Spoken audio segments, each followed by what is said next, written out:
Hi, Chelsea. Hi. Thank you for coming on our podcast today. Glad to be here. So we're just going to dive in to these questions. So you actually, I met you at Bunko. Yes. Which I've never played Bunko before. That was my very first time. You did great. Oh, thank you. I know. I got like the most small bunkos. I don't even know what that means. Small bunkos. It's a really big deal. It's a big deal. Just so you know. And so I was like surprised with how much I enjoyed it. It was fun. I know. And I was, and I got to meet you for the first time. I know. And So of course fun. we hit it off with adoption. Started talking about that. So I'm really glad that you're here. And thank you for sharing your story with us. Yeah, no problem. I'm excited. So I saw that you posted about adoption on your Instagram stories for National Adoption Month, which is November, all of November. So we're just going to read those questions that people sent you. Good times. Good times. Let's do it. Let's go. All right. So the first question was, how did you decide adoption was right for you? And what was your experience/process like? Yes. So when me and Tyson got married, like we had always had adoption like on the back of our minds, but it was like, oh, let's adopt like our last kid. And like, I don't know why, but we always were on the same page with that. Yeah. And we were married for 6 months and we were just crazy Mormons and we're like, let's have a baby. We're 21 and 22. And so it was like, let's go. And we just like weren't able to grow our family. We did multiple rounds of IVF and it was kind of like okay, wait, are we like this? If this isn't how we're supposed to grow our family, how are we supposed to grow our family? Right. And we've always like had that heart to adopt. And so it's like, let's try. Let's just try. Yeah. And if it's meant to be, it'll be. And if not, like that's fine too. Like right. We were just kind of like throwing it out there and hoping for the best. And so we ended up announcing that we were hoping to adopt. And 3 days later, we matched with Watson's mom. Oh my gosh, that was so fast. Yeah. Watson's birth mom. And she was only 3 months along. So we like got to be with her for 6 months of the pregnancy, and then he was born. That's so cool. How did she get in contact with you? Did she see you on social media? So she, like, we shared, and then one of my friends shared, and then it was like someone she babysat for, and Yeah. And and she just reached out. Yeah. That's awesome. Yeah. I feel like, when it's meant to be, it's meant to be. Yes. It happens fast. Yes. I feel like that happens all the time. Well, so. and I feel like a lot of times people will like be waiting like years sometimes. I know. And I feel like it just gets so like taxing on your soul. Oh yeah. Yeah. And we've been waiting about almost a year now, hoping to adopt again. Yeah. But it's like when it's supposed to happen, it will. Yeah. And which is the worst answer ever. It kind of is. It's just like it's a good answer, but yes, it does suck. But it's frustrating. Yeah. It's a frustrating answer. Yeah. That you never want to hear. Yeah. No, I totally agree. All right. And the next question. Okay. So someone asked you, have you ever considered surrogacy? So when I answered it, I was like, no, like we don't know. I have, sorry. You're fine. So when I answered it, I originally was like, no, because we have unexplained infertility, so we're not really sure what's the deal. Right. But as like I was talking to my husband, I was like, if we did IVF again, like we had like 4 embryos and we transferred 2 and neither worked. I'm like, with the last 2, would you like consider it? Yeah. Having a surrogate? And he's like, yeah, like if that was the case and we wanted to give them the best shot, like for sure. So I feel like it's just an ever changing answer. Made a deal with God. I was like, if we're supposed to grow our family a certain way, I'm already on board. You just have to get Tyson on board. Oh, yeah. Yeah. I'm like, Tyson just needs to be on board. And right. if he's on board, then that's what we're supposed to do. I love it. So long story short, maybe. It's not ruled out. Yeah. That's weird. I was about to say, hey, Google. Because I feel like every time I get into the speaker, I say, hey, Google. Okay. Answer this question. Sorry, man. You're going to cut that out, dude. Okay, well, I'm going to try again. Okay. Kate, this next person said, have you ever experienced adoption guilt? If so, how have you worked through it? Absolutely have. I feel like when, I don't know, you become a mom through someone else's loss. And I remember sitting there like a few days before she was supposed to go in, and I was just like feeling all the feels. Yeah. And I'm like, Watson's losing something, she's losing something, and I'm gaining something. Yeah. And it's just heavy. And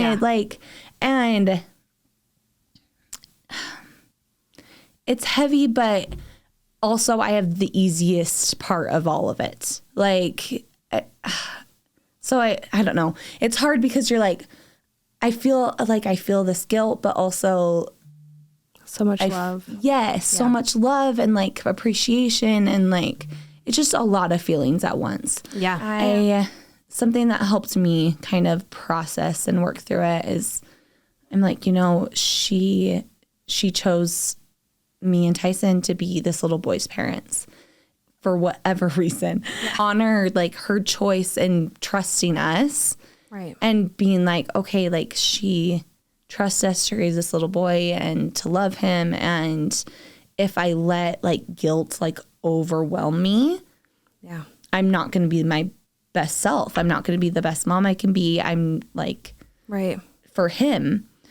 So I just tried to turn that like guilt into loving her and loving him and focusing on him, and because that's like the thing that matters the most. Right. And I'm like still sometimes there's like the waves of like, just hits you. But I feel like when I focus on him, that helps me work through it a ton. Yeah. I really liked your answer because I do feel like a lot of adoptive moms can relate to that. I feel so like I have friends that have adopted as well. And it's interesting because I can like see like how much it can affect you if you let it. Yeah. If you don't like process through, and parenting's already hard. Oh yeah. Like being a parent in general is just hard. It is. And when you add like any layers of guilt or just things that you like, okay, I need to work through this to be a better mom. Like it just makes it even harder. It really does. And so we're all just working through our crap to be better parents. Right? Yes, we are. All of us.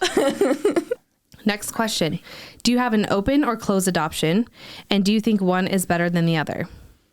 So ours is open. We kind of went into adoption not really knowing like if we wanted a closed or open or like what that even means. Yeah. And as we kind of learned more, we were like, okay, we want it to be open, and that could obviously like, but like that could mean like an email once a year. Right. It could mean anything. To like weekly visits. So when we started talking to Watson's birth mom, we kind of we both got in like what would work for us. Yeah. And that's like meeting once a month. And sometimes it's like twice in 1 month and skip a month and another month. Right. But it's more just like when you see like your extended family, but a little bit more often.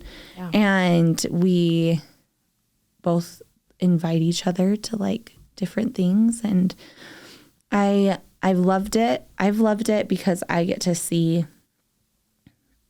like their relationship grow.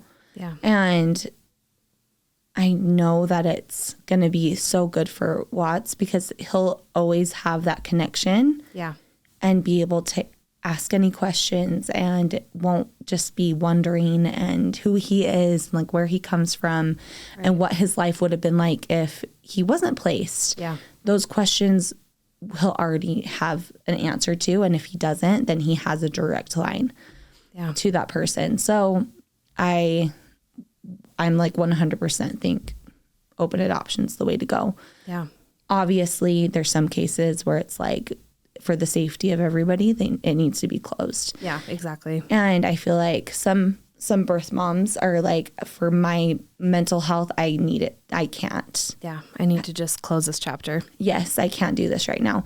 And like, I feel like you need, like, the birth mom needs to do what's right for her. And if that's being able to still have some sort of a connection, I think that's so good for the adoptee. But obviously you have to do what's right for you. Yeah. Closed adoption has been like the main and only option for many, many years. All they see are, people wanting these open adoptions, people not knowing their medical background, all these questions. And I feel like a lot of people were more closed off when it came to adoption. Like they didn't want to talk about it. They didn't want to. It was it was like the family secret. Exactly. It was taboo for everybody. Yeah. So I think like even when I placed my son, which was like 11 years ago, closed adoption was still very prevalent. Yeah. Gentleman's agreement to have an open adoption. So again, it's between the adoptive parents and the birth parents. Yep. And so I think, just like what you said, I think it's awesome. I think it's great that we're like opening up dialogue for open adoption. Okay, so this question is kind of a hot topic in the adoption world or community. This person, sorry, I'm going to try to say this with a straight face. They said, you are wild for what you did, or you wild for what you did. Great grammar. Yes. Yeah. Wow. When I saw this on your story, I thought your response was great. So can you share that with us?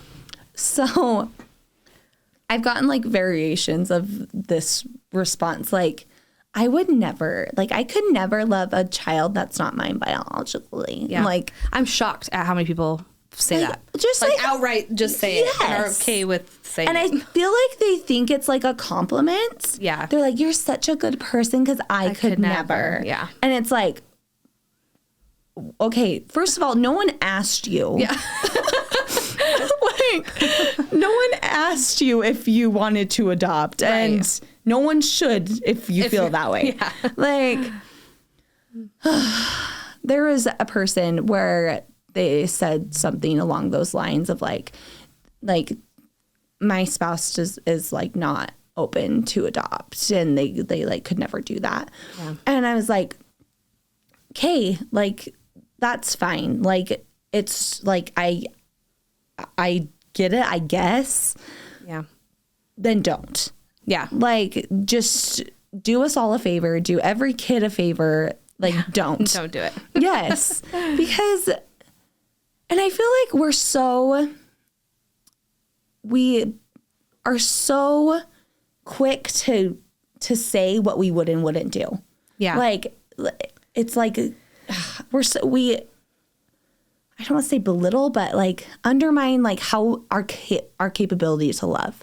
Oh yeah. And I feel like some people are never put in a situation where they're like, I could love I could love any child that needs me. Like, I would love them with my whole heart. Right. And like, they're just in such a small bubble that they don't even look outside themselves.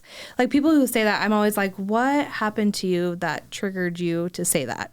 Yes. Like, what? And like, have you never had like a friend that you just love? People that aren't biologically connected to you. Have you never had like, just like, I love you so much. Yeah. And like, I would do anything for you. Yeah. And it's like, you just need you need to look inside yourself a little bit more. I feel like it's human nature to protect yourself from things that you think are going to harm you or are going to be hard, right? Yes. So I think that's like people's initial reaction is like, oh, that's too hard for me. I can't do it. Yeah. Right. That's a great point. Yeah. And but then at the same time, like, it's also, I feel like, human nature to want to connect with people and to love people. Yeah. And so when people say that, you're like, oh, you don't want, like, for me, I love love the people that adopted my son, my birth son.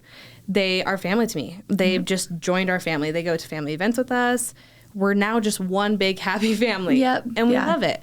And there's more love for me, more love for my birth son, more love for his adoptive parents, my children, everybody. There's just more love if you can have a healthy relationship like that. So it kind of, I don't know, it throws me for a loop. Yeah, it just kind of just rubs you the wrong way, because it's like, and I feel, I don't know, the way they say it is just like, you're such a good person. Right. And it's like, but that's not why I adopted. I wasn't trying to be a good person. Right. Like, I wasn't trying to be like, okay, I'm going to save the world. Like, no. It's like, I have so much love to give that I want to share, and I want, and back to open adoption, and that's what makes open adoption so beautiful, is like, if you're like willing to open up your heart, you get so many more family members that you just like love. And you're like, I can't believe that you like were in my life before. I know. Well, and they seem like so familiar, right? They just feel like safe. They feel like they've always been there. And I know that's not the case for everyone. I want to say that. Like, I know that there are instances. I have friends where, you know, the birth dad is not safe to be around. And so they do have to cut ties, and they have to do that. And that's okay too. But I agree. I feel like, why not? Like, why wouldn't you want more love? All right. So this is the last question. What is something you wish you would have known before starting the adoption process? So I feel like when you're like dipping your toes in the adoption world, you're like following a bunch of Instagram accounts of like adoption and like you're just trying to get a feel of like what it's like. And I wish I would have known that like no two stories are the same. Like, nothing prepares you 100% for what you're going to go through. And it's like, it could be like very smooth and like just a very positive experience all the way through. Or it could be a roller coaster, or it could be like very hard and very like exhausting and very heavy the whole way through. And even after you've been placed, I also wish, like, because I think when you start, you're like, okay, it's just about bringing the baby home. Like, once the baby's home, then it's done. But it's like, no, it like keeps going. You're still developing this relationship if you have an open adoption. You're still developing this relationship with the birth mom or birth dad, if he's in the baby's life as well. But it's like you're constantly developing those relationships just as you would anything else. And so I wish I would have known, like, there's no two that are the same. And that's okay. And that it's an ongoing process that, like, I'm like, Watson's 2 right now. And he hasn't started asking any questions at all. But it's going to be like an ever-changing, ever-growing thing that like will be in our life forever. And it's just beautiful, and it's hard, and it's the best thing that I've ever done in my life. And he's just really good. I just really like him. He's just really sweet. And I love what you said. That's kind of why we wanted to do this podcast, because every experience is different. I mean, we have 4 of us sitting in this room, and we all have very different stories. And I think the more education, the more stories we get out, people can feel or relate to one of our stories and feel a little bit more empowered, feel a little bit less guilt, feel more love, you know, everything that we've been talking about today. So, well, Chelsea, thank you so much. You're welcome. Thanks for having me. Yeah. It's so fun.